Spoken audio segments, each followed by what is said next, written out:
Okay. Oh boy, I'm just okay. Anyway, y'all can watch me do my little things. Hold on.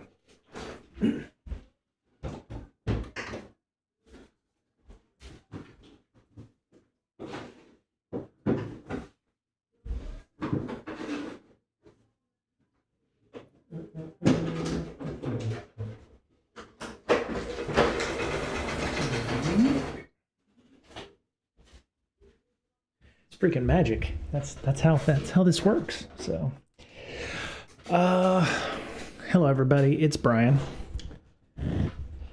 Testing out a few things, you know, doing my little thing, singing my little song. And so yeah, you just watch me put my chroma up. It's been a long week, but we finally got to Wednesday, and those of us U.S. Americans that are lucky enough, if you're watching this, you must not have anywhere to go. And that's okay. I don't have anywhere to go either.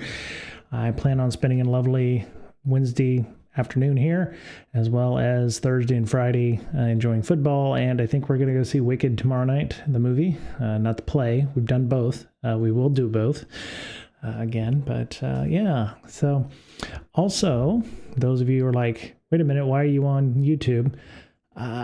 Had several issues with people who were unable to see the stream. And actually, I should probably check and see if I can see the stream on YouTube. But specifically Twitch, people could not see the Twitch stream, and that bothered me. Oh, there we go. Okay, cool. At least it's working. So I can see myself seeing myself. I am an idiot, aren't I? And so, not sure what's going on with Twitch. I don't know if they're, black screening things because people are dual streaming or what have you. They were able to detect that somehow. I don't know, but anyway, the point is, I think. I'll be making some changes here in the next week or two.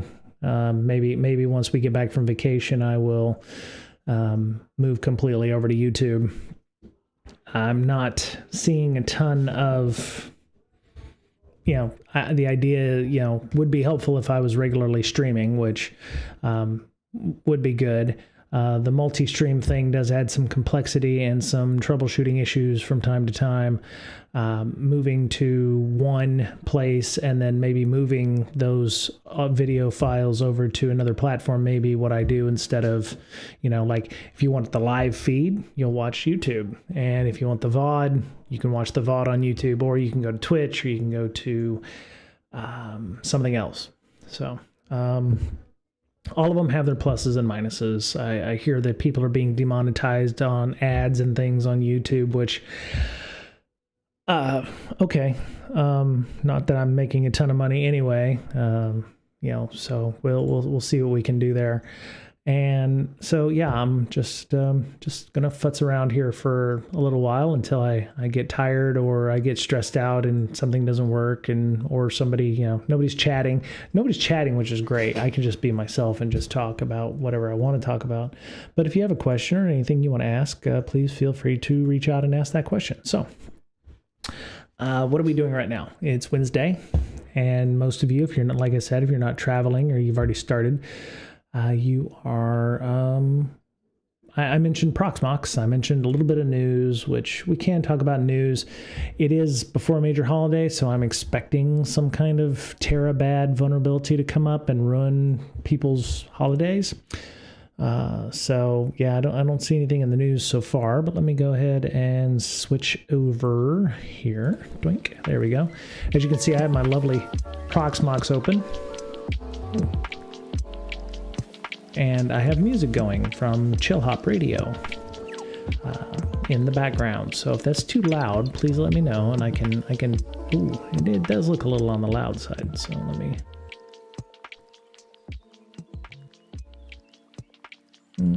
I don't think 30 dB. There we go.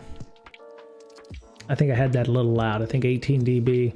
It's not an Abercrombie and Fitch. It's not a restaurant or something. I want to be able to hear the music, fill my earbuds, and kind of soothe me. and not blast your eardrums out. So my apologies. Turn up my volume on my earbuds here. All right, so I got my Proxmox open, as you can see. I have a couple of VMs updating on, oh, it's done now. So I just installed Ubuntu 24. I have Kali Linux build that I can make VMs with now. I have Debian as well because sometimes I just don't like Ubuntu and want to use Debian. I might put a Fedora one on here as well, but there's Windows 10. So I have a ZFS pool. I think some of you who watch my stream normally on Twitch and watch it later on YouTube or watch it on YouTube, I have a ZFS pool of I think it's a 1 terabyte SSD NVMe. And then I have another hard drive that's sitting on there that's got about 512 gigs, I think, available on it. But as you can see, there's a ton of ISOs there. So, which, would add a little chunk of damage there. Plus the OS of Proxmox itself. I actually found the installation of Proxmox to be... I actually found the Proxmox installation a little less painful than the installation of XCPNG, which I tried, and you can watch the videos of me failing to make it work several months ago, as a matter of fact. So anyway, let's go and see if there's anything on the internet. Let's see, re-releases, Exchange updates after fixing mail delivery. Hoboken. Ooh, I'm dying.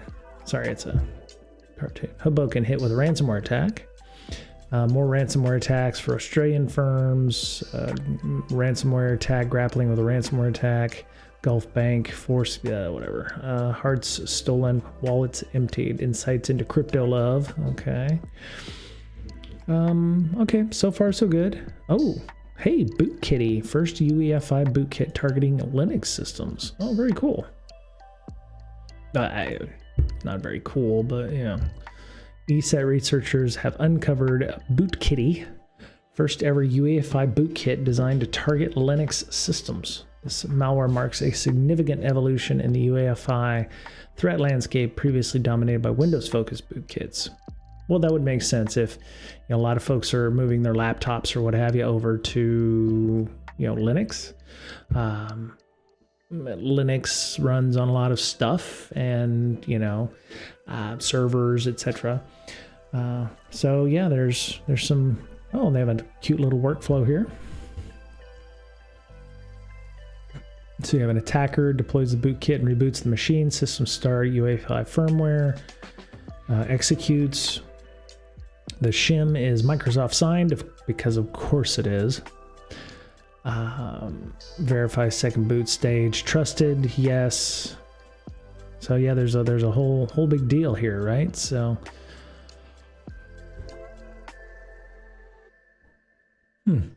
real EFI. Okay, so yeah, there's a lot going on here, but it's a kernel module named BCD Dropper, okay, which was also uploaded the virus total, an ELF binary into opt observer, which monitors system startups and loads another kernel module called finite, like infinite, finite module. Despite the connections, ESET cannot definitively confirm the same authorship for BootKitty and BCD Dropper. Well, it doesn't have to be. I mean, if BCD Dropper started as an open source project, BootKitty is a bad person thing. Maybe the code that was in BCD Dropper is, it could be any reason why for that. I'm sure ESET will figure that out eventually. I've got kind of a ghost thing going on with my shirt.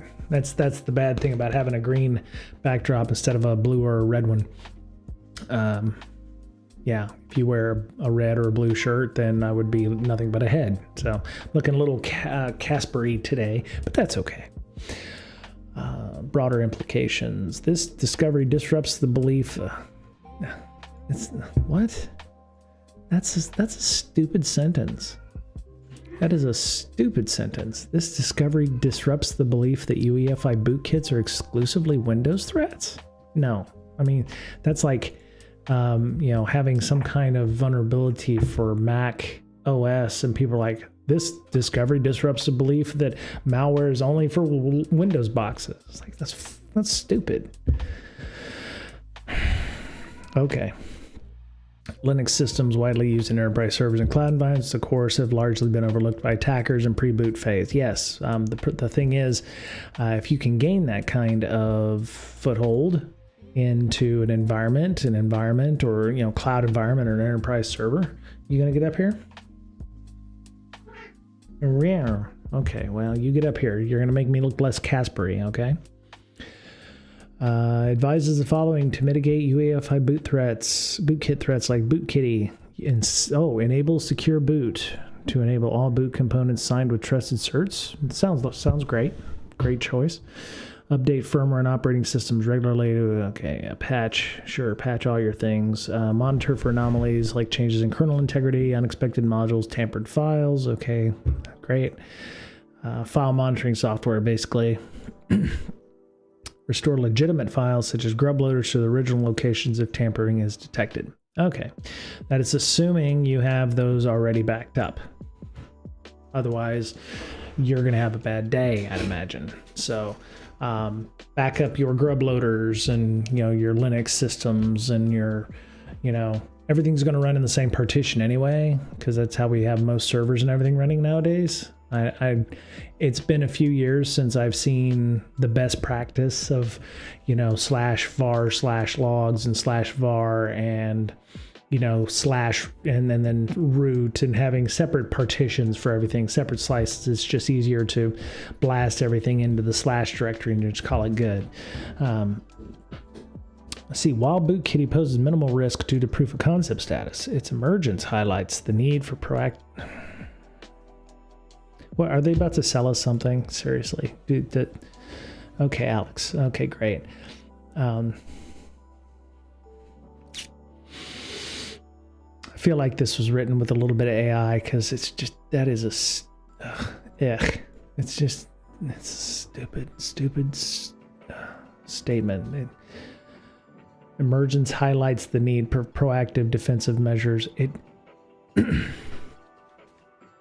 You should always have some kind of proactive defense measures, regardless if it's a Linux environment, a Windows environment, you know, a mainframe environment. You're always going to have controls. You're always going to have defensive controls, defensive or proactive measures, if you will, firewalls or proactive defense, that kind of thing. So, yeah. So let me post this up. Blink. If you're watching this on Twitch, apologies for the lack of links. Actually, I might actually have something to help you with that. If you want to... Okay, so okay, I can't move that, but 1 second. Let me move go into studio mode here. I'm going to move that down to the bottom here. I'm going to move that over.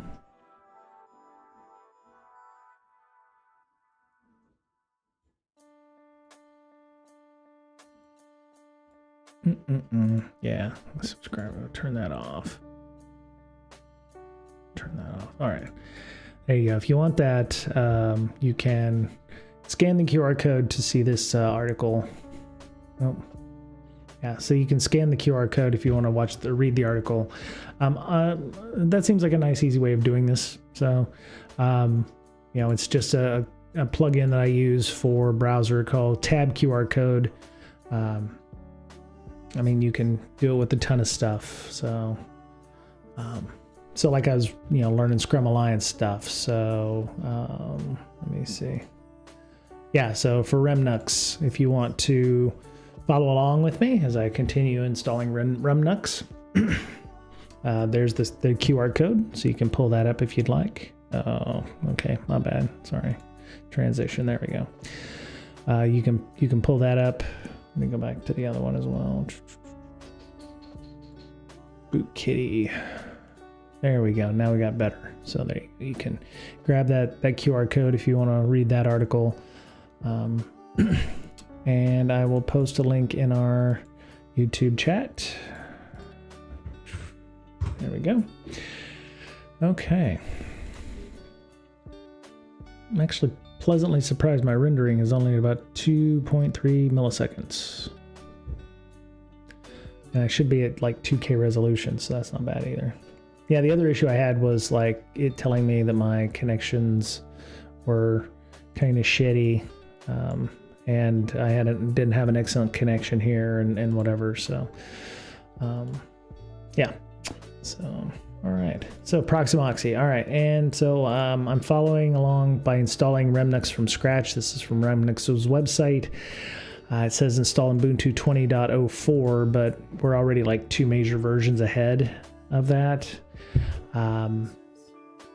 You know, it doesn't make much sense to use an LTS version that is, what, 10 years?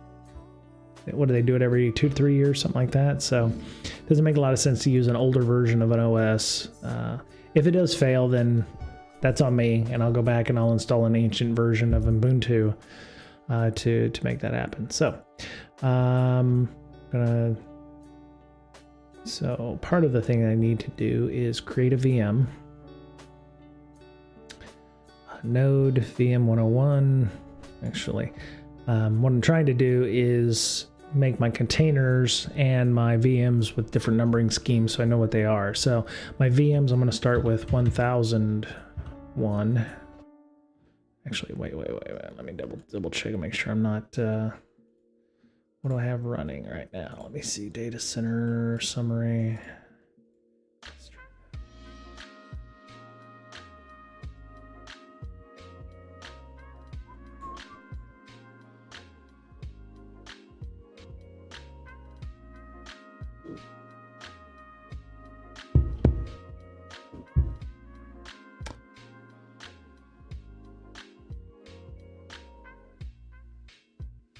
Okay, so I have Debian already. I have a Debian VM running already, 100. Okay, so I don't. Yeah, I'll just do that then. All right, so create VM. I'll make my VMs the 100 range. I'll make my containers the 1000 range or something like that. The plain fact of the matter is I'm trying to keep them, you know, separate. Keep them separated. All right, so we're gonna call this Remnux. Resource pool. There is no resource pool. Yeah, there's no resource pool, so that's cool.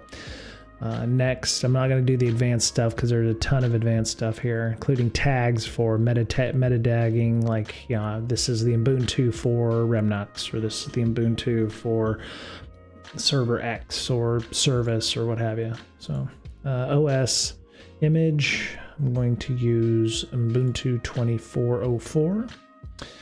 It is a kernel 6X. All right, I'm going to use the DVD or CD DVD image or an ISO. I'm going to leave everything to default here. We'll see what happens with that. Let me double check and make sure nobody's on. Okay, cool. I'm also on Bluesky. If any of you are interested in following me over there, you can find me on here as well. I'm on LinkedIn. Additionally, yeah, here. So there's me.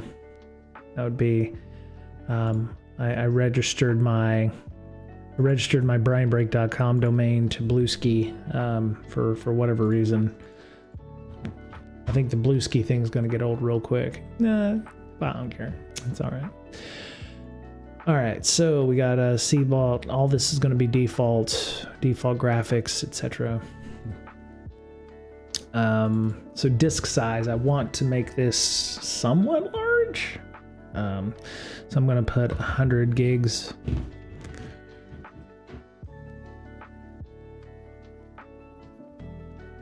Let's see. Okay, bandwidth is good. SCSI 0. Okay, disk size. You know what?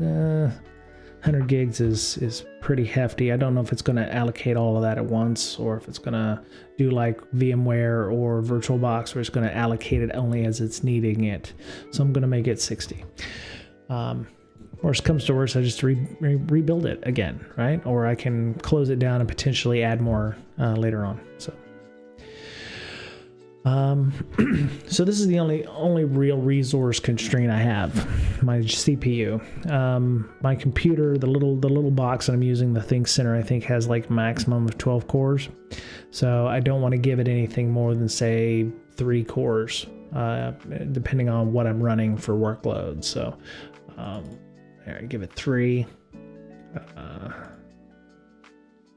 I guess if you wanted to be specific about it, you could, knock out which type of... Wow, if it's based on a specific platform for Intel, you could do that. My guess is if you knew exactly which chips are inside of your machine, it's going to add additional CPU instructions. Certain things that get supported, certain things that don't. Especially if you're trying to emulate an older chip, like like a Haswell or... Opteron or something like that, may have, like AMD. If you're trying to emulate an AMD thing, like certain things will only work with an AMD chip. I don't know why, but you can do that, or you can, certain performance markers or perf benchmarks or something like that. So I'm just leaving it at the default version here. Memory, another thing that I'm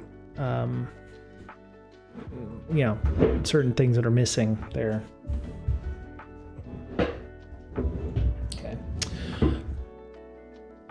Okay. I don't want to give it more than 4 gigs because I think I have 32, which is, it's a fairly beefy looking system. It's not a Raspberry Pi in this case, so I can put a little bit in it. For now, just to install it, I'm gonna give it 4 gig. So no network device. So currently I need to be able to go out and pull a bunch of packages. So I do need network connectivity. Eventually, once we get, things like the malware sandbox set up, I'll be setting up like VLANs, and I'll be setting up, bridges and, those things, but I'll need to update all that later, under different settings on the system. I have no idea if this is going to run. So there's 101. Let's see. Options. Name is Remnux. No tag. Task history. Okay, so you see the stuff is going on. Is it running? No, it's not. Okay, so. This may be off or not. I have no idea. There we go. Okay, so.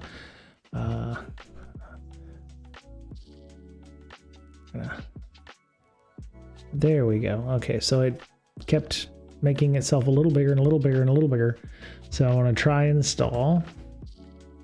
So it uses no VNC, which I'd never seen that before, but it's very cool. It's using a browser window to make that connection. Whoa, whoa, whoa, whoa.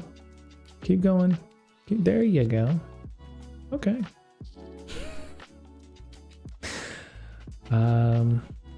But yeah, I hope everyone's having a good day. Good week. I know that a lot of us are needing this time off. So, oh, I had a blip for a second. I had a whole blip. All right, so we're gonna get in here. That's new. What is this thing? What is this? Oscillating ocelot? I don't know. Snappy Snapdragon? I don't know. Buggy McBugface? I don't know.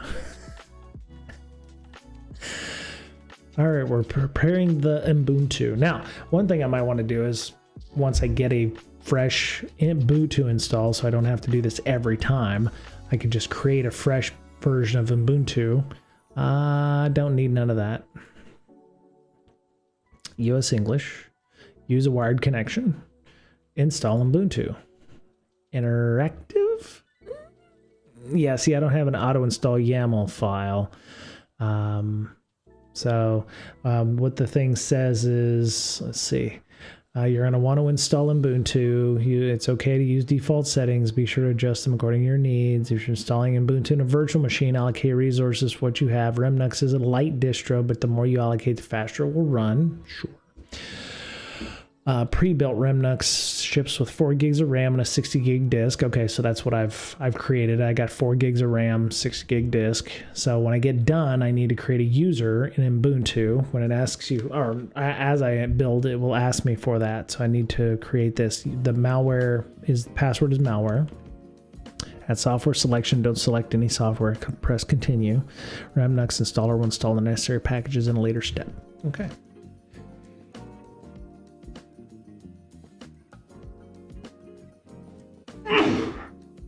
Yeah, I knew it was going to happen. Okay. All right, so.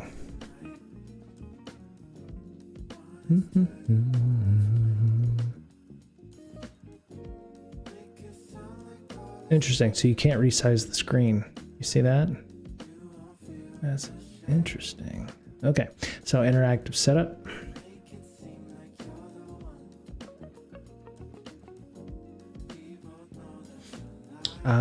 I don't think we need graphics or Wi-Fi.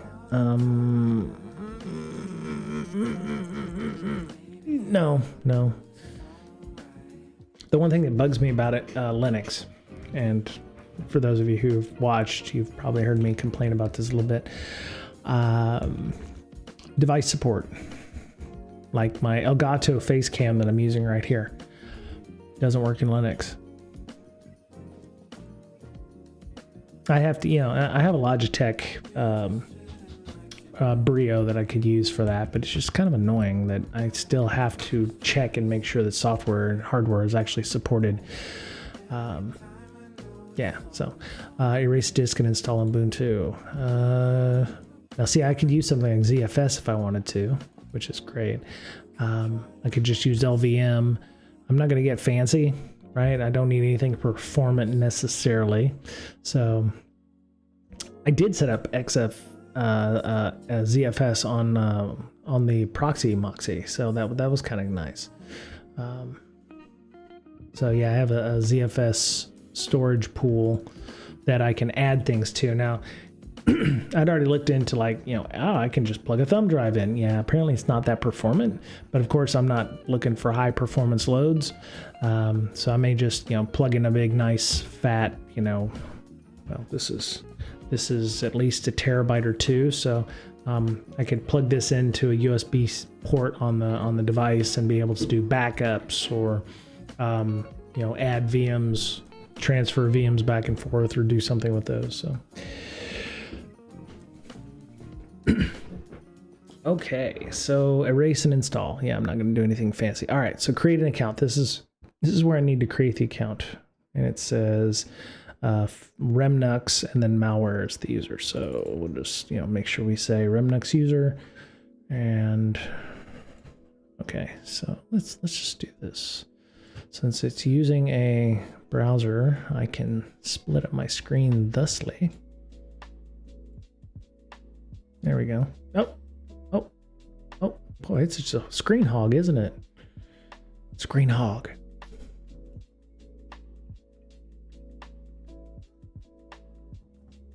Screen hog. Okay, well, so that didn't work. Remnux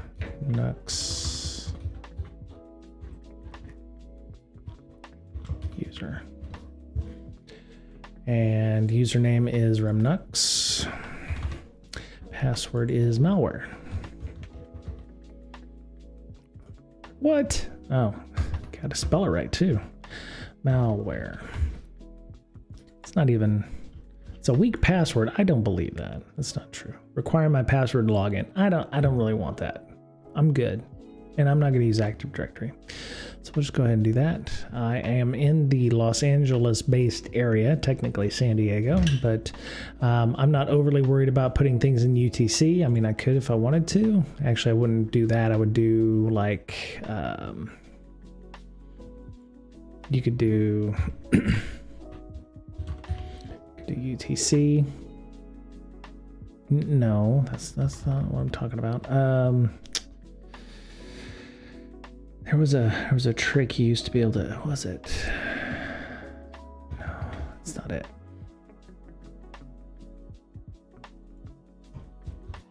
Yeah, if I wanted to do UTC, I could do that. But I don't want to, so I'm just gonna leave it this. All right, so install. There we go. Fast, free, and full of features. Fast, full of features. Yeah, so what is that thing? That's a weasel of some kind? Some kind of shrieking shrew? I don't know. It's copy into files. Looks like, yeah, there you go. You can see what's going on, so we can see what's happening. All right, while that's going on, hopefully it won't take too long.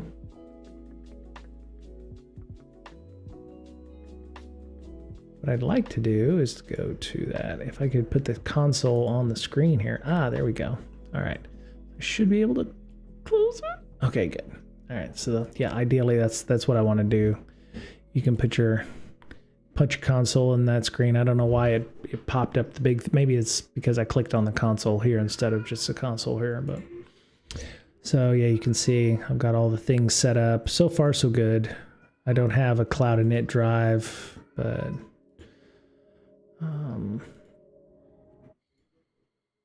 backups are good, replication is good, snapshots are what I want to take when I get done installing Ubuntu, because then I can just, you know, take a snapshot, clone the VM, and just go, okay, this is the initial build out, nothing fancy. And so let me see, what else can I do from now? Once I get the installer, oh, I'll have to go into wget and run that. What? What do you want? Well, get up here. Come on.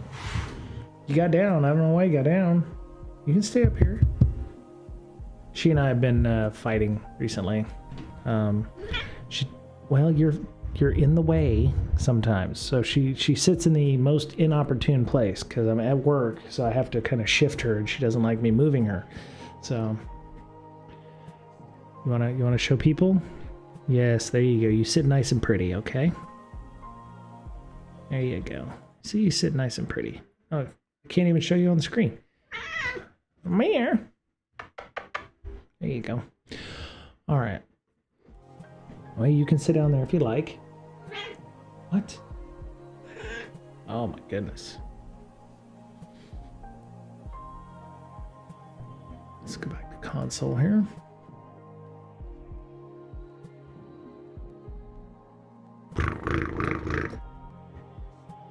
What?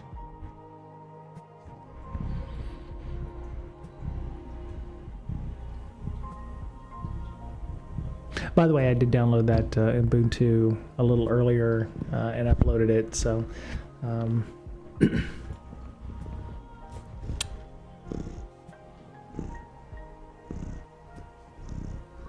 some like ASMR stuff, you know, you got the cat purring and you got the little chill out music in the background there.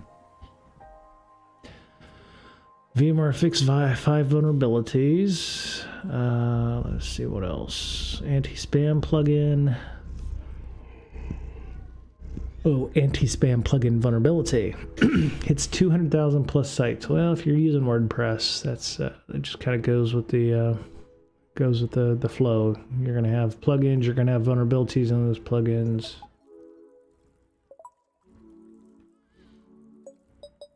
Let's see, 5 favorite web browsers. Why do you need 5? You don't need 5. Yeah, you just don't need 5 web browsers. 3 of them I probably never heard of. Let's go see. Nope, I've heard of Opera. It's garbage. Why do you need another browser other than Firefox?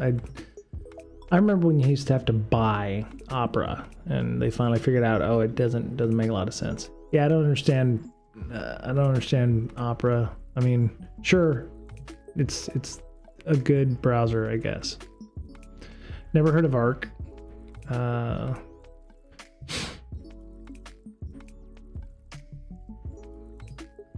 Okay. So it's a tabbed browser, but it's got vertical tabs like Edge. They believe Arc isn't familiar enough to users, so they're going back to the drawing board to craft something that's just another Chrome knockoff. Yeah, well, that's fine. Zen browser, again, I've never heard of it. Again, looks like Edge with a vertical browser. So what I love is all these browsers are so like hip and trendy and like edgy and whatever. They look exactly the same. It's the exact same browser with some cosmetic things, like, you know, they got this stuff at the bottom, but they both have that little stuff at the bottom. Firefox, yes, this person just likes vertical browser tabs, which I've now embraced as well. It's just weird. It's just all of the icons at the top of the screen are just annoying, and I've just not been a fan. But yeah, so again, another tabbed browser, another thing like that. Tor browser. Okay, Tor still looks old school. I've heard of Tor browser. Okay, so I've heard of three of the five. Like I said, 3 of the 5. Never used Zen, never used Arc. Heard of Opera, but used it probably 20 years ago. So there you go. They're probably all some sort of knockoff of Chrome anyway. So, oh, good. Okay, excellent. Restart now. So ideally what I want to do is power it down, take a snapshot of, hey, this is 27 November's initial build, no updates, etc. And remove the installation media and press enter. Okay. Let me see. I think I'm probably good for that. So let me go back here and then press enter. Yeah, see, you can clone it pretty easily here.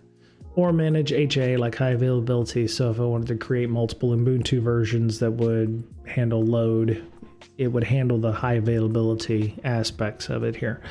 Or I could convert to template. So if I wanted to do this at scale with multiple versions of this, I could do that as well. Yes, great. Skip Ubuntu Pro. Nobody wants that. Sure, share system data, whatever. Finish. Okay, terminal. All right. Probably should change the host name. Host name is a little long. Maybe I just call it Remnux at Remnux or something like that. wget. Okay, so wget's there. Let's see if you can copy through. I think you can. Nope.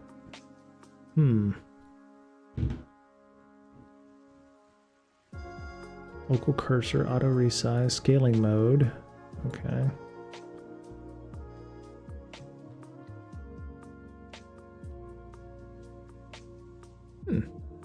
Very nice. Send tab, toggle windows, toggle alt, control.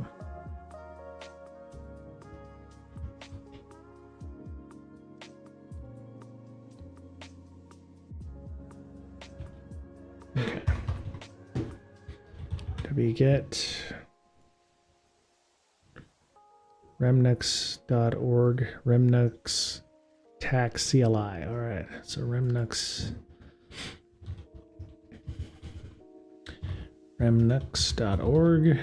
remnux CLI.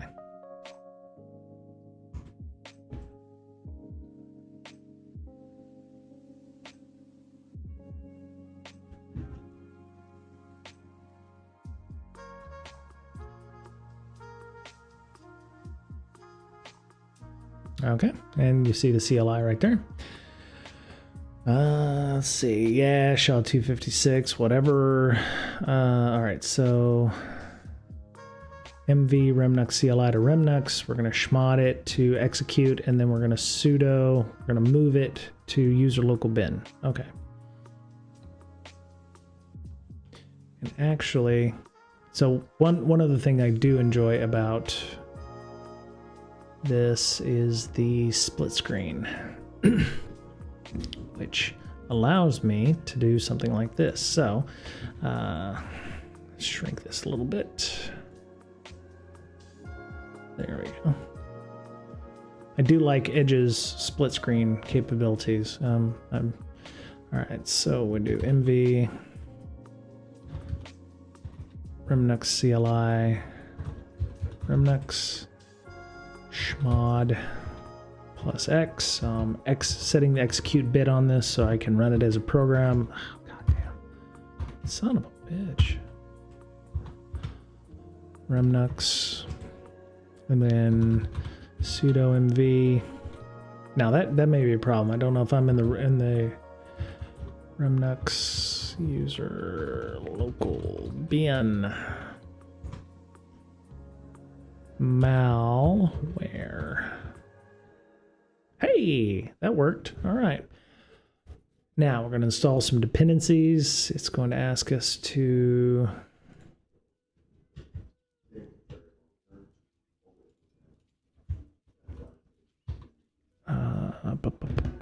all right, so we're going to sudo apt install -y GNU PG and curl.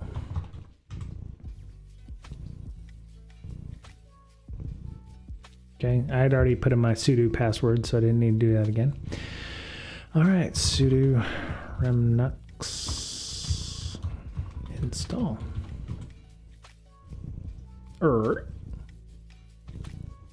Seriously? God damn. Hey, Remnux people, you're really on my last nut, right?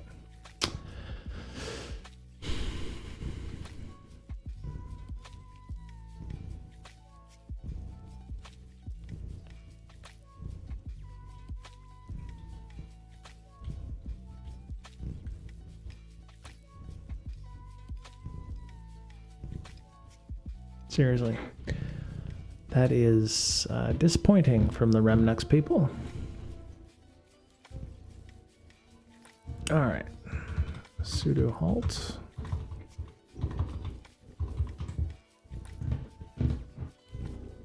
That is disappointing as shit, actually, to see that they're using. When did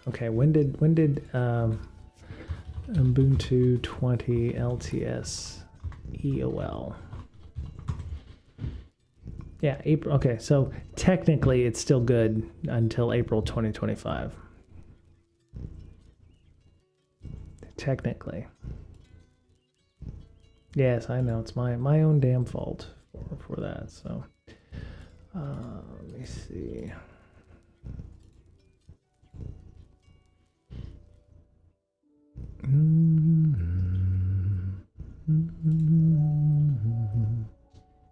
All right, so Ubuntu 20 LTS mini ISO.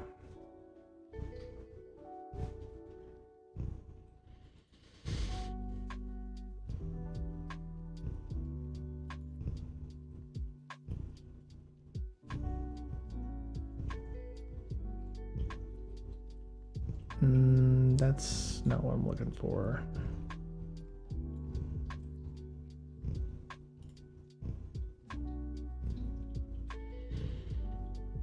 Yeah, that's it.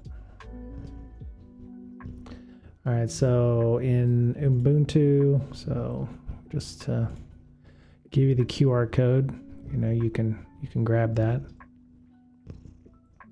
Okay, and then so I need the mini ISO. Good thing it's only 74 megs for net boot. All right, and so I'm going to go to server. Yes, I know the guest is not running right now. Thank you. Data center. Storage. ISO images. Upload. File. Mini ISO. File name will be called Ubuntu 20 LTS for Remnux.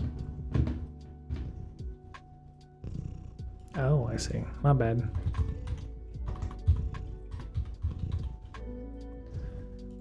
Now the good thing is it won't take long at all to upload. So it's done. All right.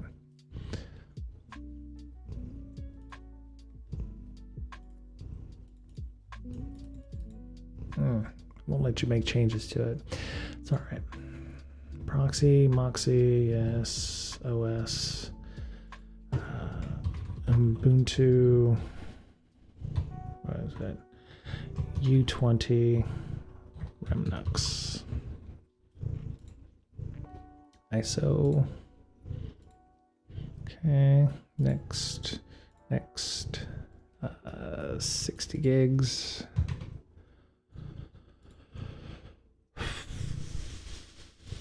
3 cores,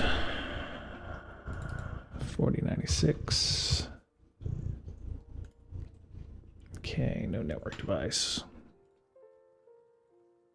Okay, so 102, start now.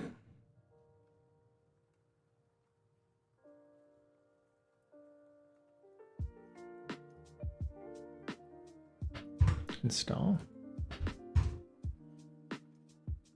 Here we go. And we're going to start over. It's okay.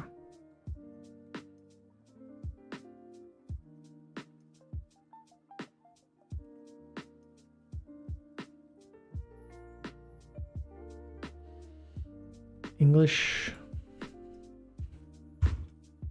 United States. No. US.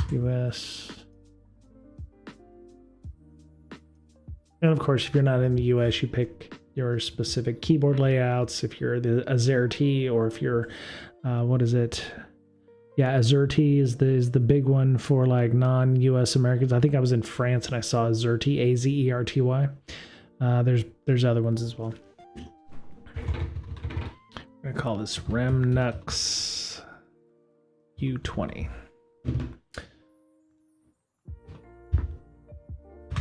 Interesting, I can't click anything with the mouse. You know, whatever your closest mirror is. For me, it's the United States, obviously.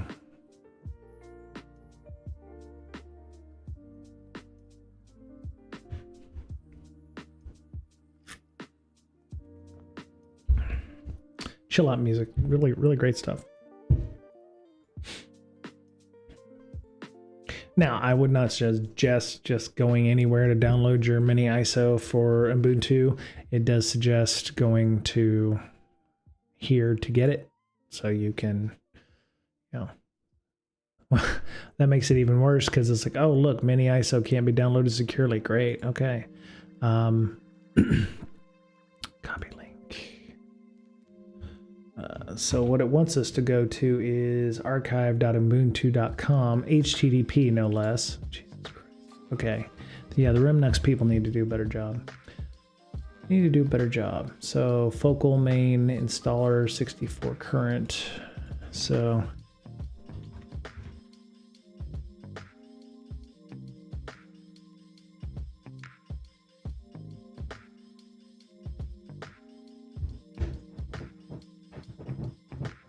even the installation instructions don't allow you to download from a secure location. So archive.ubuntu.com/ubuntu/dis focal main installer AMD 64 current legacy images netboot mini.iso. Great. All right, so full name for the user, as we see here, we will use Remnux user. Remnux is the account. Passwords are going to be malware. And we can show password in the clear, so that's what the password is going to be. Malware. Knowing how to use tab in your your ncurses UI is very important. Malware. You've entered a password that consists of less than 8 characters, which is considered too weak. You should choose a stronger password. Yeah, go touch grass. Getting network from time server. I would prefer time.nist.gov, but it uses whatever it is. Your physical location is America, US, Los Angeles. Yes, that is correct.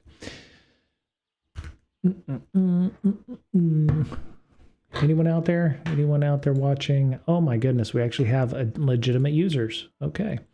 Use the entire disk, 64.4 gigs. Technically I said 60. It must just round up to the latest or the next inode. We're gonna partition and write changes to disk. Write changes to disk, yes. So we're creating our swap. If you're watching, say hi, or continue to lurk. I'm entirely okay with that. But if you got a question or you've never used Proxmox before, I do want to say, usually, and if you've been a regular watcher of my streams, I tend to mess things up quite a bit. Proxmox was one of those few that I actually didn't mess up. I mean, you saw I can't install Remnux on Ubuntu 24. Minor thing, right? Proxmox was fairly straightforward. You plug the USB in, boot from the USB, it gives you some information, some instructions, done, right? Yeah, I actually didn't break or brick anything, which is pretty amazing. So yeah.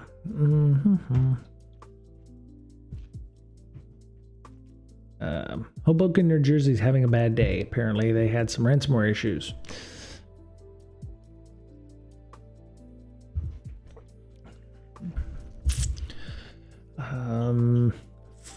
Fresh warning issued over encryptionless ransomware as notorious threat group shifts tactics. What? Encryptionless?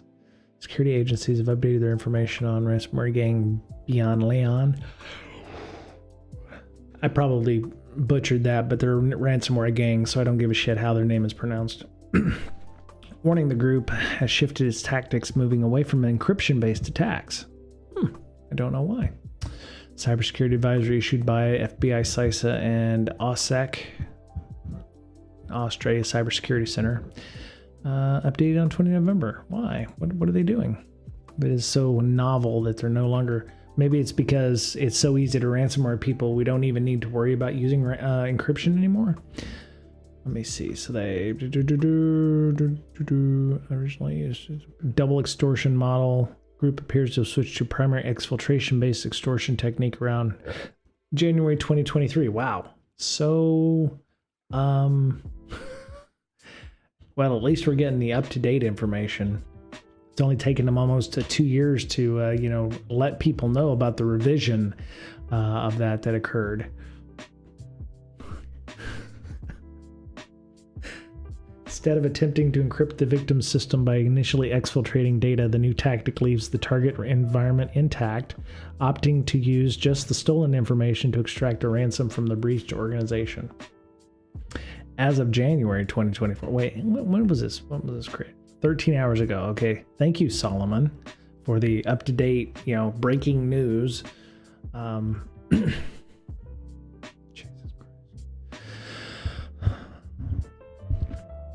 Switch was in part to a growing trend in 2024, a particular focus on stealing data rather than encrypting it, becoming the norm for the vast majority of threat actors. Okay, yeah. As we've seen through 2024, 94% of ransomware focuses on exfiltration. This is not a surprise given the value of intellectual property, etc., etc. Data exfil allows criminals to leverage multiple pathways, secure payment from direct extortion, or subject of the data from the victim or the subject of the data themselves. Even if victims pay, there's considerable evidence this is never deleted, but rather traded on dark web for years to come. Sure. I think what they're trying to say here is that if your data is exfilled, and it's hard for you to not prove that, if you're going to notice massive amounts of traffic going across your network, you should consider that data is going to be used in multiple places doing multiple things. So all of your stuff is going to be used not only to extort money from you for all of your customers, but they're going to sift through it, find your biggest customer or client or the biggest people who might be affected by this and attempt to extort those people. And then once they've extorted those people or haven't extorted those people, it's going to go to the dark web for additional trading. So, whoever might be your biggest client may not be somebody else's biggest client. So if you can figure out where data samples are, overlapping, or if you have a competitor who also has had a data breach and you've been breached, the data may munge together into something that will provide a clearer picture of, hey, John Deere may have been breached. Not saying they did. Let's say they did. You've got another hotel organization over here. Maybe one of John Deere's biggest customers also does quite a bit of work over here in Hyatt, for instance, or vice versa. So, you might synergize those data sets and make it so that, you can attack the same customer twice, or maybe MSSPs or something like that. So I could see why they would want to do that.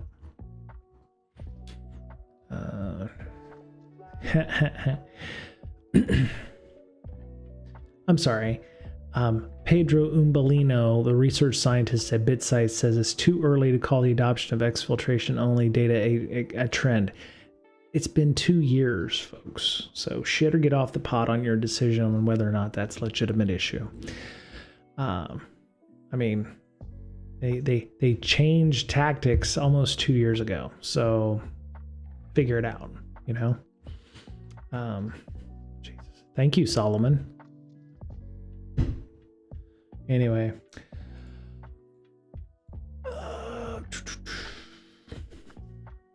Why did I click on that? Using CTI in realistic attack simulations. Oh, okay. Well, very good.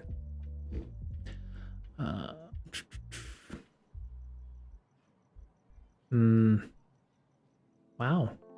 Cloudflare says it lost 55% of the logs pushed to customers for 3.5 hours. Well, that seems probably not a good thing. Internet giant, 55% of logs put in a 3.5 hour period due to a bug in bug collection service. Extensive logging service allows them to monitor the traffic on their site and filter that data based on criteria. Logs allow customers to analyze traffic to their hosts to monitor and investigate security incidents. They lost them for 3.5 hours for log push service. So if you push that to external storage services such as S3, Elastic, Azure, Splunk, Google Cloud Storage, etc., you might have lost a few of your logs for 3.5 hours on November 14th. So if you've noticed a hole in your logs from Cloudflare, that can be why. So there you go. 50. Oh, and if you were one of the 55% of the logs that they normally send out, they were not sent and were lost. So they must transfer them and then delete them, or they move them with the idea that you're not going to get them. It was caused by misconfiguration in log forwarder, key component in the logging service. Oh, well, dang. Hopefully nothing bad happened when you during that 3-hour period. Okay. Do you want to manage upgrades on this system? Yeah, no automatic updates.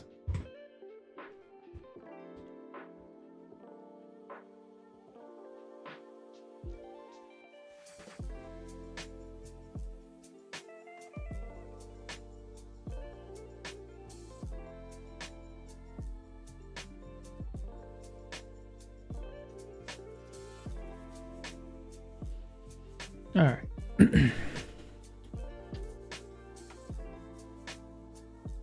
Well, that's too bad. So yeah, they lost a little bit of logs. So hopefully, if you're in the middle of an incident response or something, it didn't happen during those 3 hours.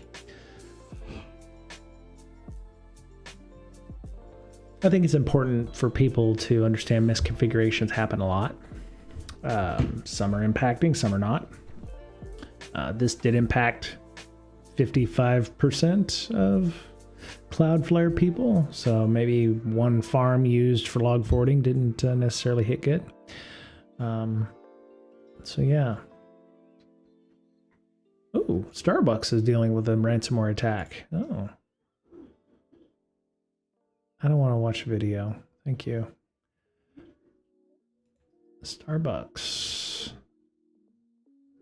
Oh, pay and scheduling. Okay, so probably a third party, but yeah.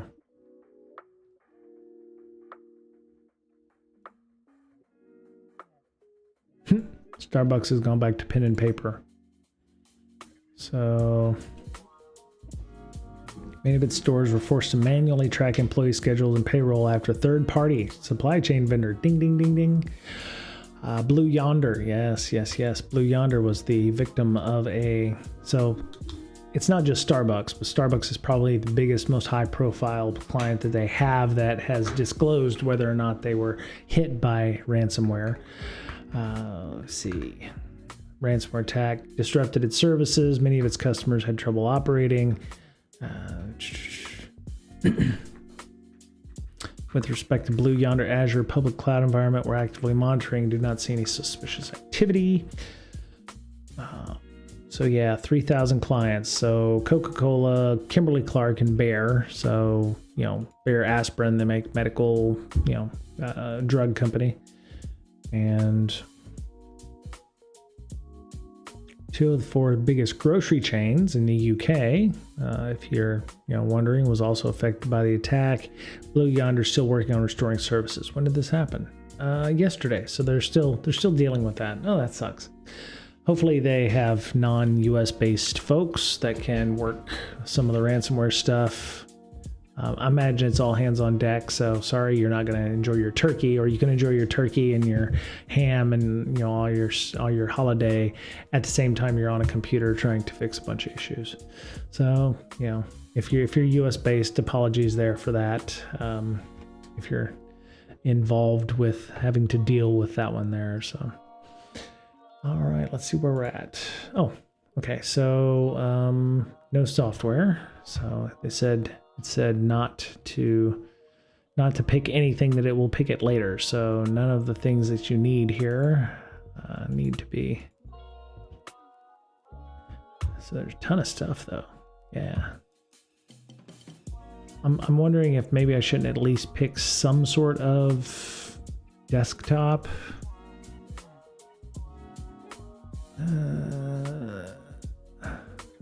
Maybe not. This is where I want to say, F it and put a desktop on, but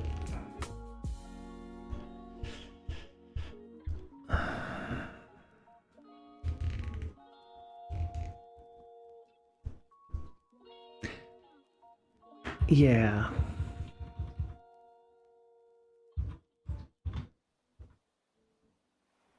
Yeah, let's put a minimal desktop on there. I like the command line, but I did find the Remnux command line stuff kind of painful during the system. I'm not going to run the applications as is. I'll still, I can still run things through the terminal, which is, but being stuck with 80 by 25 terminal is just not fun. So. And I doubt highly that adding a desktop is going to affect Remnux in any way, shape, or form. So,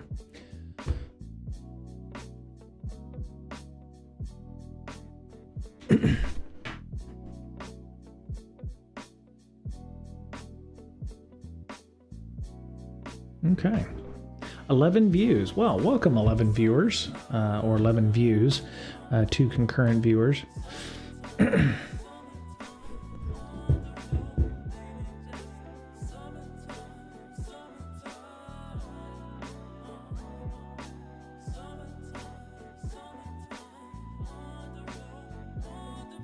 See if anybody is. I assume everybody's deciding, hey, they don't want to join me on the stream, which is entirely fine. Normally on a normal weekday I would have a few more folks, but I'm entirely okay with messing things up on my own dime and not wasting other people's time. So, well, I will get a nice browser in the form of Firefox. I could also install things like VS Code or for note taking if I'm going to be analyzing malware.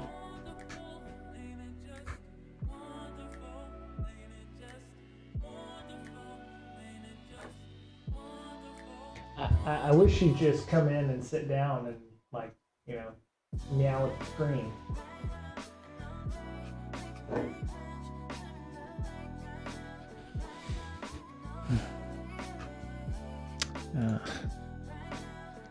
Well, that sucks. Yeah, supply chain issues like that are they cause a lot of issues.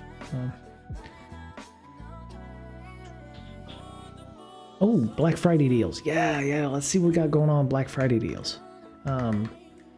Fuck NordVPN. God damn. Fuck VPNs completely. Gross. Okay, so far not good. There we go. Interesting. So Pluralsight's got some nice yearly courses, which are good. The one thing I would caveat about all the special deals for Black Friday, it's cool to buy them, but if you're not going to use them, don't buy them. You know, you'll buy them with the idea, oh, I'll do this eventually. Don't worry about that, man. Don't get that shit unless you're actually really going to use it. Also, take a look and see what they're offering for 50% off. If they're offering like a 4-year-old course on threat management or threat intelligence or something like that, maybe you don't get that one. There's a reason it's 4 years old and they're offering it for a discount versus something that might be a year old. Check to see who's teaching the class. I mean, I appreciate the classes that people are putting out there, and I appreciate everybody who creates content. Make sure they're, you know, if they give you an option to, you know, take a little demo or show, you know, the first line or first hour or something like that, if they give you something to show, you know, see if it's up your alley or like a course syllabus, you know, that kind of thing. Take a look at that, because if it's something that you already know, why spend the money on it, right? If it's a 101 level course, you know, if, you know, they have demos, or if they have a GitHub where, you know, they're going to have additional code in there or something that you're going to get back more value. It's like, hey, you know, I always update this GitHub. I'm always going to have new content. Then that would probably be good. But don't just buy something to buy something.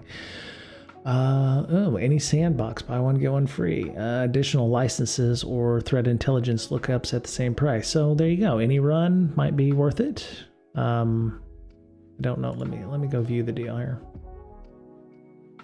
Is this just a 1-year thing? Because a lot of times, like Shodan always does their lifetime subscription thing. So let's see, Hunter. Okay, so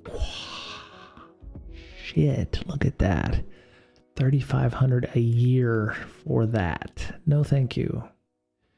I say no, thank you, sir. Looks like you can still sign up for any run free. Fuck. Look at that, Jesus. $3,600 a year. I'm hoping your company is paying for that.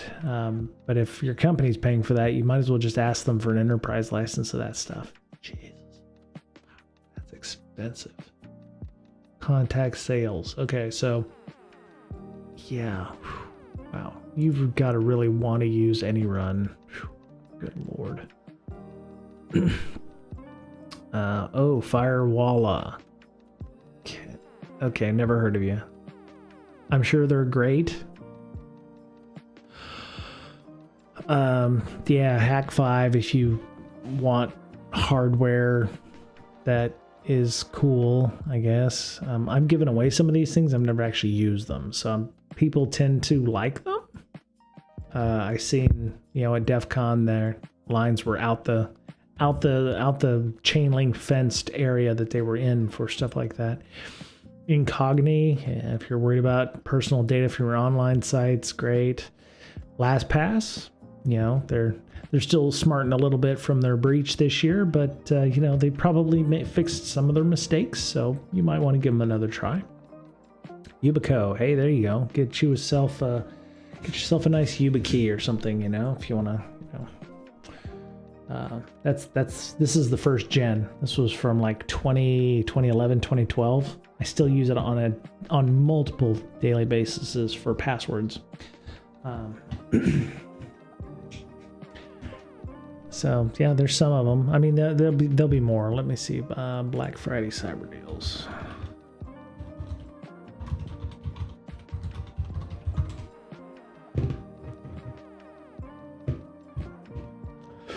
Yeah, not all these are related to that. I mean, if you want to buy a $228 65-inch TV, I mean, there you go. You go to Amazon and or Walmart and buy a $228 65-inch 4K TV. Maybe you're in the mood for a brand new monitor or big TV for your office. Nothing wrong with that. Let's go down here. Okay. Grab record. Yes. SDA. Yes. Setting user passwords. Set clock duty. Sure. Why not? Installation's complete. All right. Cool. So that didn't work. Yeah. So you get from a TCL. I mean, you're getting what you get. It's Roku. So I would like a dumb TV, but it doesn't mean that you can't plug something in and use it anyway. Looks like it comes with a Netflix, Disney Plus, iTV, Amazon Prime, Roku stick type functionality. So there you go. You can get a 55-inch 4K TV for $178. So sacrifice 10 inches for 100, what's it, 20, $50, something like that. That's not bad, I guess. Oh God, dog, look at that, 77-inch for $3,500. God, psh, okay. Okay, printer added. Wow, found my HP printer on my network. Malware.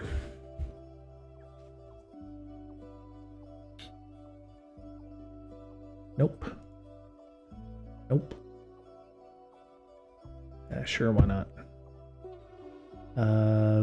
No, don't need that. Something smells good. Okay, so we have Courageous Cougar or whatever the F this is. All right, so Courageous Cougar. Terminal. Oh, you know what? Sudo halt. P. Malware. I'm gonna shut this down. All right, so we go into snapshots, take a snapshot, initial build, 27 November 2024.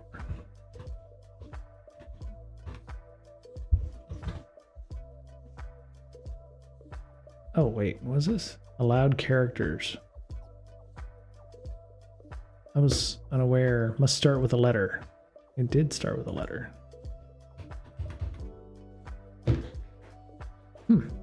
Interesting. New. It doesn't like the I. It doesn't like the I. Is that a bug? Did I just find a bug? Allowed characters. A to Z, 0 through 9, underscore. Minimum characters 2. Okay, so I don't have 2 characters, so all right. Oh, it doesn't like spaces. It doesn't like spaces.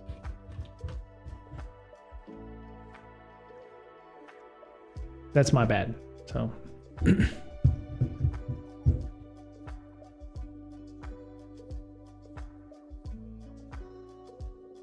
okay. Where did it store that? I was really hoping it would put it on the ZFS. That's one thing I need to figure out, my ZFS pool. I may actually have to rebuild this thing and put ZFS on everything so that way all of the bits will connect. So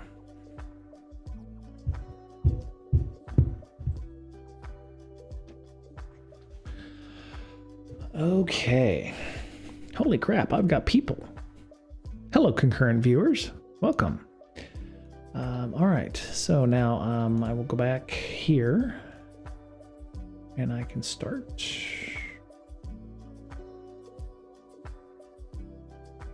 And go back to console. Okay. Malware.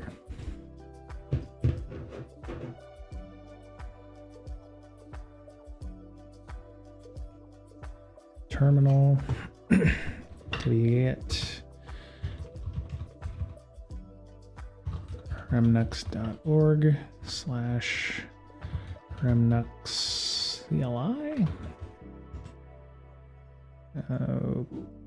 Okay. All right. You know what? Just for shiggles. I don't really ever do this, but it's fine. Whatever. Yeah, it matches. Whatever. It's, you know, C8. Whatever. MV. Remnux CLI. Remnux. Schmod plus X. If you're super paranoid, yeah, run your hash. The thing is, you know, somebody who can modify or upload an updated version of the CLI. Would you like to upgrade? No, don't upgrade, because I think you have declined to upgrade to Ubuntu 22.045. Okay, it's fine. If you can, you know, update a brand new Remnux CLI file, you can also modify a web page and change the hash. So,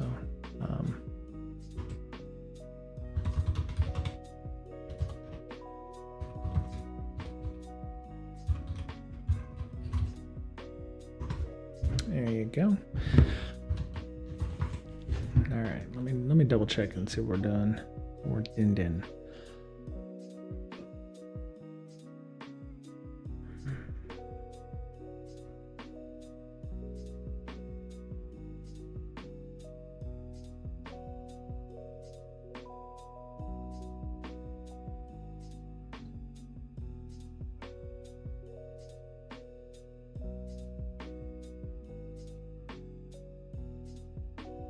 Okay. All right. So now we are going to install dependencies. Sudo apt install y GNU PG and curl. What? Well, you get up and you get down. You get up and get down. I know. All right. I understand. That was gross. That was gross. You just sneezed on my microphone. Okay. You're a lovely person. Okay, so this is definitely happening much better now. That's disgusting. There's almost cat boogies on my microphone.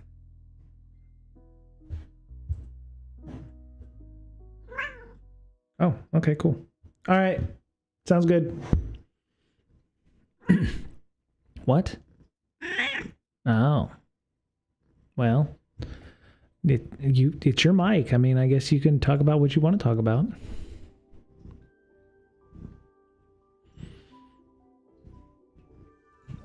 All right, so we got stuff going on. Things are installing. My guess is it's a massive undertaking to update this script to download and install things. I'm hoping that, you know, ideally, if they could figure out a better way of doing that, then it would be great.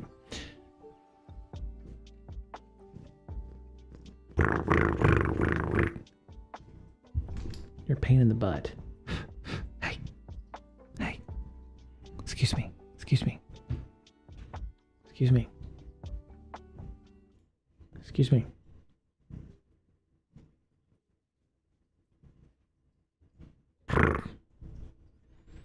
You're a booger.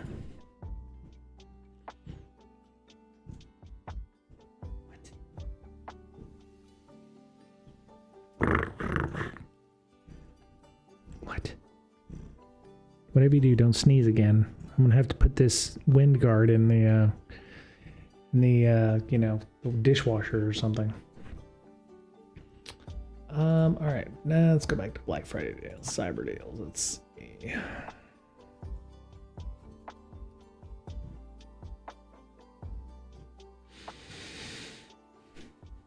I don't want Amazon deals. I don't want Black Friday or Cyber Monday deals. I'm looking for like information security related cyber deals.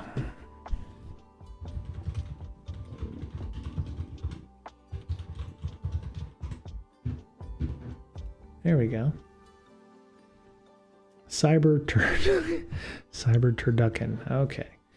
Let me see. Vendors.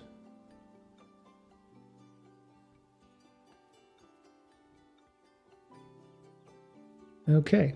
So CareerSec has a $25% code off for securing your advancement in the cyber workforce. Okay.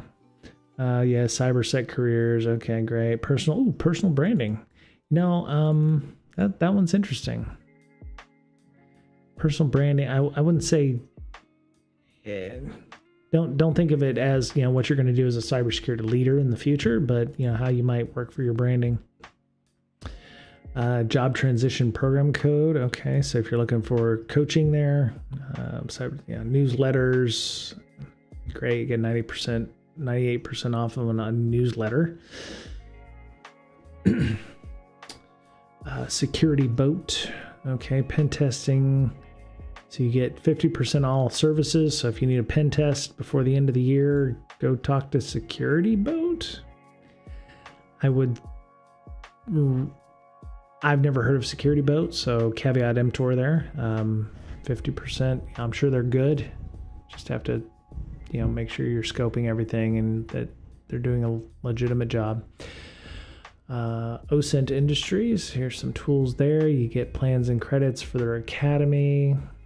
Pulse Dive, frictionless threat intelligence solutions. Gray Hat Warfare. Scan Titan. Okay, there's a lot of Port Droid, Swiss Army knife for network security tools for Android, standard notes. Here, by the way, here's the QR code so you can go and get into that. Burp Bounty Pro, Burp Suite Marketplace. So they got plugins on Burp, the suite that you can buy at a 66% off. Again, I don't know if that's just for the version that is on there or if it's, wow, that's expensive. €119 for a plugin for Burp that you're already paying, at least $300 US for. Exploit Pack, Advanced Exploitation Framework with ODays and 39,500 exploits.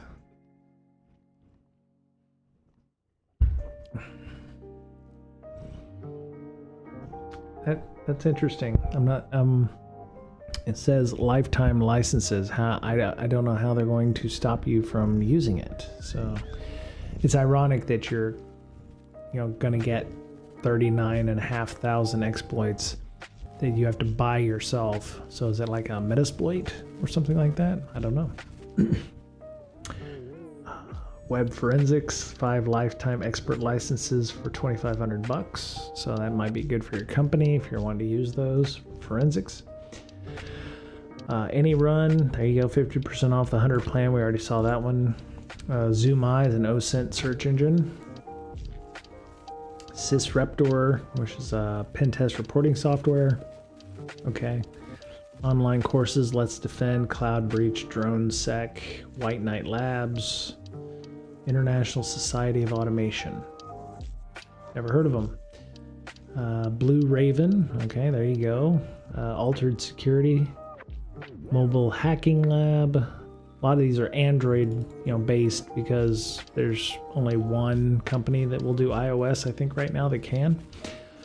TCM Academy, KSec Total Training, Cyber Pro, Hack Tricks, The Zero, Arcanum, Jason Haddix's courses. That's the first person I've seen that I actually know on this list. Maybe it's, whatever. That should be no indicator of quality. It's just I know who Jason Haddix is. Very helpful if you are into bug bounty stuff. He does a lot of work in that space as well. AI security. I would not just throw money at any AI security course. I would almost not, any company that is already giving discounts on their AI security professional certifications. I mean, you're getting what, $20 off of a $150 course on AI security professionals? I don't know. I mean, I'm not speaking ill of them. if you're having to give a discount for what is probably the hottest technology since sliced bread, yeah. I don't know if that's a size. If anybody's taken their courses before, would love some feedback. Put something in the comments down below. Also, subscribe if you could. Subscribe, ding the bell, whatever. Securing AWS. The one thing I would say about this is you can get the courses for AWS. Not necessarily tools and techniques and frameworks for securing them, but take the AWS courses first before you take this course, because I would say you'll have the nice context and background before you go and do that. Let's go see what's going on over here. Great. Okay. It's the next thing I got to kill. Let's see. Settings. There we go. Background. Actually, I would prefer having no background, but let me see. Display. Fractional speeding, whatever. Power. Blank screen. There we go. Never. Automatic suspend is off. All right, there we go. All right, so this is running, which is cool. Okay. Cyber Warfare Labs, Ask Academy, Enciphers, so network, mobile, and application pen testing, certification and training. Again, another certification course system that I've never heard of. 0 Point Security, I've heard of them. Pluralsight, I've heard of them. Again, take a look at how old a course is before you do it. Some things have changed. A lot of organizations are embracing AI. So, try to find tooling or courses that are going to be, talking about leveraging, LLMs and AIs and stuff like that. Because if you're not getting that training in those things for cybersecurity, you're going to find yourself in the dust. Left in it, I mean. Malware analysis training, there you go. Ring Zero, I've heard of them before. Binary explanation, exploits. INE, eLearn security. They have some good stuff. That's a security training or certification that is practical, much like OSCP. 7A security. I've gone to some of their stuff. Not bad, I think I still have some training from them I haven't taken. Again, don't pay for it if you aren't going to start it like next week. Just, you got to put that time in, right? Some of these are several, hours worth of training. So if you aren't going to make the time, I wouldn't pay for the training, right? And I think that's what some of these training companies hope for. Like you're going to buy the on-demand training, unless it's something where it's an in-person kind of thing or a virtual thing where you're setting a date for a class. I would not necessarily pay for the training immediately, because shit happens and then you're never going to go back to that training and you spent, I don't know how much is it? I don't know how much this is. So you're gonna, now I'm one to talk. I just paid for some Fusion training that I have yet to start. And I'm going to start that because I want to learn how to use DaVinci Resolve. So I'm going to resolve myself to start taking that training very soon. So I'm one to talk. I'm hypocritical in that, and I will call myself out for that. But yeah, so yeah, how much is it? Use the code, yeah, 7A security, whatever, enroll now, yeah. All right, so let's say I want to take the hacking class. How much would it normally be? Let's see. I broke the internet.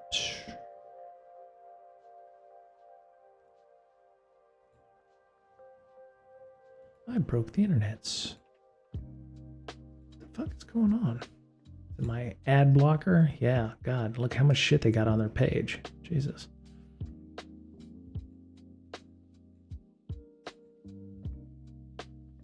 God's dog.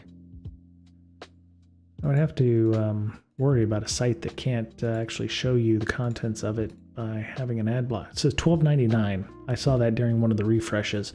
$12.99 for that training.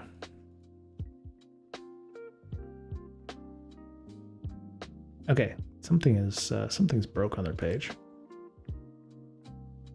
Yeah, so it's $12.99 worth of training. I don't know why it's not showing up on the page, but if their page doesn't work with an ad blocker, gotta wonder about that, right? Yeah, so none of their shit works with that. So I'm sure it's one of the settings that I have in my for privacy or whatever. But so yeah, 50% off $12.99 worth of training. So it's a $700 course, $650 for half off on these things. If it's worth it to you, you know, have at it. But yeah, just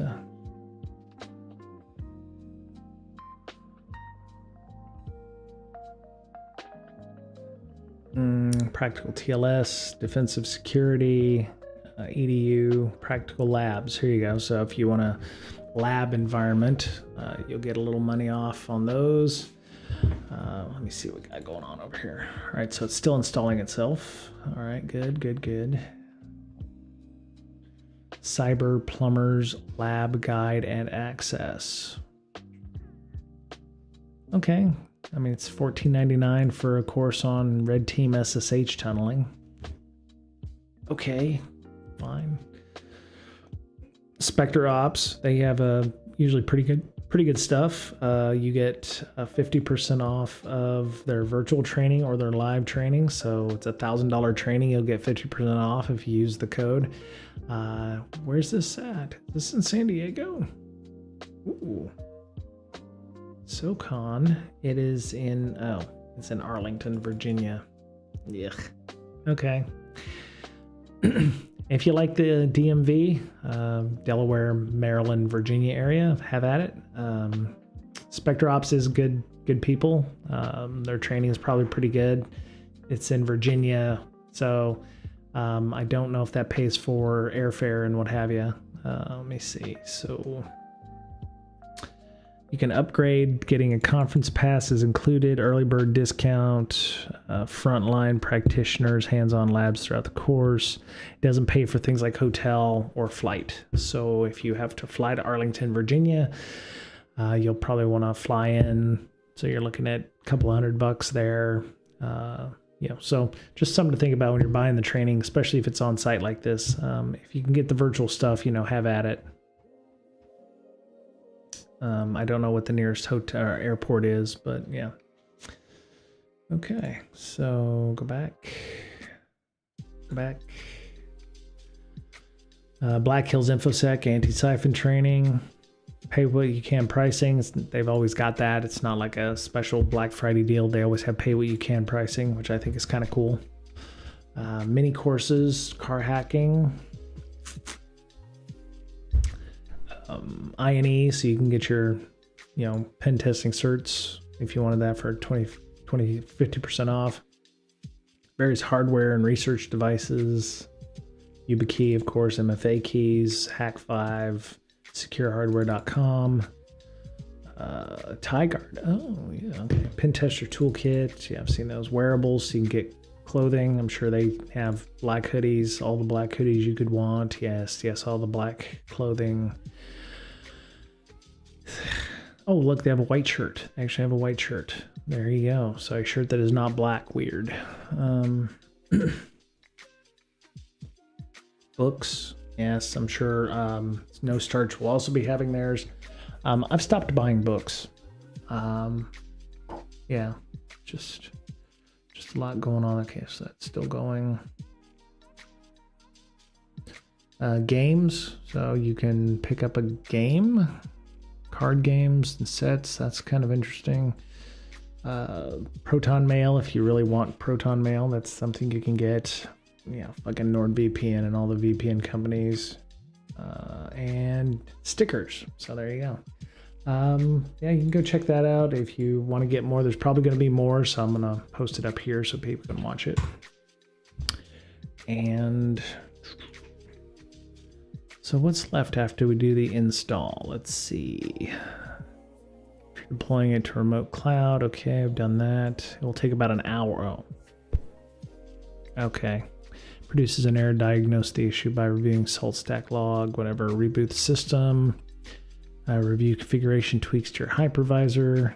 Okay, and then take a snapshot of the virtual machine. Okay, well, I didn't realize it was going to take an hour to actually run this, and I'm getting a bit hangry, if I can be honest. So I may come on again during the weekend, probably Sunday, and I'm gonna go because I'm hungry. And so hope you have a good holiday, good Thanksgiving.